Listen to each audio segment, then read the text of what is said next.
সাত সকালে লোকালয়ে জলকে নিতে মত্ত হস্তি যুগল। ঝাড়গ্রামের জিতুশোল গ্রামে দলছুট দুই দাতালকে দেখা গেল এলাকার একটি পুকুরে। উল্লেখ্য, জঙ্গল কেটে ফেলার ফলে হাতিদের বাসস্থান এবং খাদ্যের অভাব ঘটছে, যার ফলে হাতিরা ছুটে আসছে লোকালয়ের দিকে। জঙ্গলমহলে বেড়ে যাচ্ছে মানুষের বসবাস, যার ফলে কমে যাচ্ছে পশু পাখিদের বাসস্থানের জায়গা। গত কয়েকদিন ধরে তীব্র তাপপ্রবাহ বাড়ার ফলে জলের অভাব দেখা দিয়েছে জঙ্গলমহলে এবং ফলস্বরূপ জঙ্গল থেকে হাতির আবির্ভাব ঘটছে বারবার লোকালয়ে। শনিবার সকালে ঝাড়গ্রামের জিতুশোল গ্রামে দলছুট হাতির আবির্ভাবে চাঞ্চল্য ছড়িয়ে পড়ে এলাকায়। অবস্থায় সামাল দিতে ছুটে আসে বন দপ্তরের একটি দল।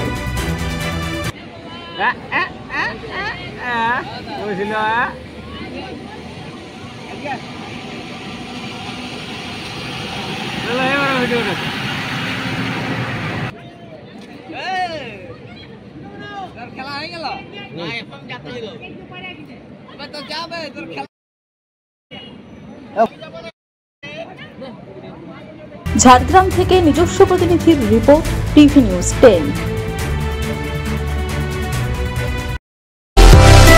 সুলভে সঠিক চিকিৎসার একমাত্র প্রতিষ্ঠান বিবেকানন্দ হসপিটাল। 24 ঘন্টা emergency service, blood bank, trauma care. আপনাদের সেবায় আমরা তৎপর। গুণমান ও পরিষেবায় দুর্গাপুর বিধাননগরের ডক্টর জাকির হোসেন এভিনিউর বিবেকানন্দ হসপিটাল শিল্পাঞ্চলের মানুষের মন জয় করেছে। সবার আগে খবরের আপডেট পাওয়ার জন্য সাবস্ক্রাইব করুন আমাদের ইউটিউব চ্যানেল এবং ক্লিক করুন বেল নোটিফিকেশন আইকনে।